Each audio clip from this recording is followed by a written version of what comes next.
नमस्कार साथियों, स्वागत है आपका जीएस प्लस के इस ऑनलाइन प्लेटफॉर्म पे। मैं हूं मनोज पांडे। साथियों, आज हम देखेंगे क्वेश्चन सीरीज। उच्चतम न्यायालय में जिन दो न्यायाधीशों की नियुक्ति की गई उस पर आधारित ये प्रश्न।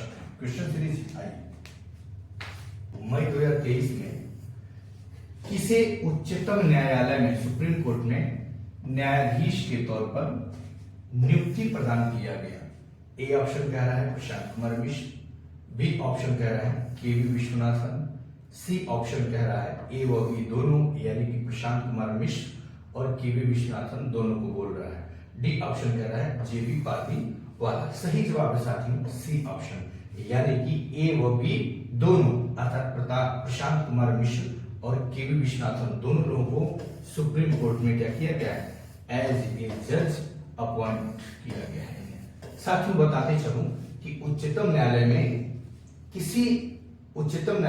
किसी न्यायाधीश की नियुक्ति राष्ट्रपति के द्वारा किया जाता है कॉलेजियम की संस्तुति पे। आपको बता दूं, कॉलेजियम 5 सदस्यीय निकाय होता है। इस कॉलेजियम प्रणाली की शुरुआत 1993 में किया गया था और इस कॉलेजियम प्रणाली का विस्तार 1998 में किया गया था। कॉलेजियम की अध्यक्षता सुप्रीम कोर्ट का मुख्य न्यायाधीश करता है, ये ध्यान रखिएगा।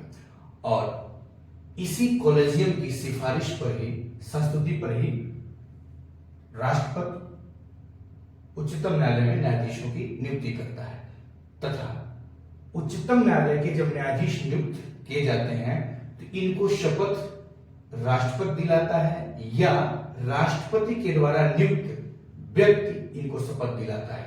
प्रयोक्ता दर्पण में दिया कि मुख्य न्यायाधीश ने इनको शपथ दिलाया, तो कंफ्यूज नहीं होंगे। जिनका कॉन्सेप्ट क्लियर नहीं होगा उसको कहेंगे कि मुख्य न्यायाधीश शपथ दिलाते हैं। नहीं, ऐसी बात नहीं है। शपथ कौन दिलाता है? तो राष्ट्रपति दिलाते हैं, या राष्ट्रपति जिसे नियुक्त कर दे वो व्यक्ति शपथ दिला सकता है। तो चूंकि इस बार या जब भी नियुक्त करते हैं तो मुख्य न्यायाधीश को राष्ट्रपति क्या करता है, अथॉरिटी देता है कि ठीक है आप नियुक्त कर दीजिए।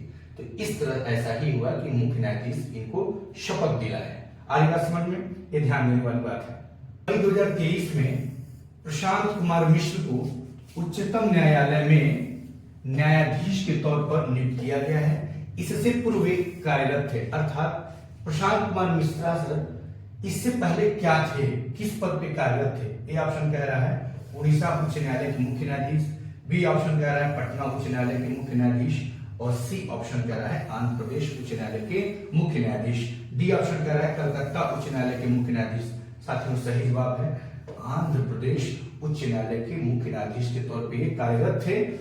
अब ये उच्चतम न्यायालय में न्यायाधीश हो गए। मई 2023 में केवी विश्वनाथन की नियुक्ति उच्चतम न्यायालय में न्यायाधीश के तौर पे की गई। इससे पूर्व ये थे केवी विश्वनाथन क्या थे? ए ऑप्शन महान्यायवादी, बी ऑप्शन एडवोकेट उच्च न्यायालय, सी ऑप्शन न्यायाधीश उच्च न्यायालय और डी ऑप्शन एडवोकेट उच्चतम न्यायालय।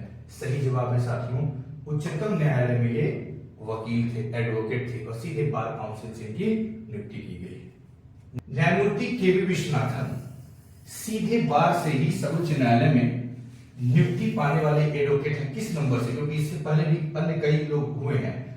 चौथे एडवोकेट हैं, 9वें वकील हैं, 10वें वकील हैं, 11वें वकील हैं। सही जवाब साथियों 10वें वकील हैं। इस तरह इन दो न्यायाधीशों की नियुक्ति अर्थात प्रशांत कुमार मिश्र की नियुक्ति और एडवोकेट जो केवी विश्वनाथन थे, अब न्यायमूर्ति केवी विश्वनाथन हो गए। इन दो न्यायाधीशों की नियुक्ति के साथ ही उच्चतम न्यायालय में स्वीकृत न्यायाधीशों की संख्या जो 34 थी वो पूर्ण हो गई, कंप्लीट हो गई। आगे बात समझ में, 34 सदस्य ही हो सकते हैं उच्चतम न्यायालय में, ध्यान रखिएगा। 2019 में एक्ट संसद के द्वारा पारित किया गया था और इसे 31 से बढ़ा करके 34 किया गया था। बताते चले साथियों आपको कि उच्चतम न्यायालय में न्यायाधीशों की संख्या में बढ़ोतरी करने के लिए अधिकृत संस्था है संसद, यानी कि संसद के द्वारा उच्चतम न्यायालय में न्यायाधीशों की संख्या को बढ़ाया जा सकता है। कृपया आपको ये मेरा प्रयास अच्छा लग रहा हो तो इसको ढेर सारा प्यार दीजिए, सब्सक्राइब कीजिए, लाइक कीजिए और कमेंट बॉक्स में जाकर के कमेंट कीजिए तथा अपने सुझाव अवश्य दीजिए। Thank you so much.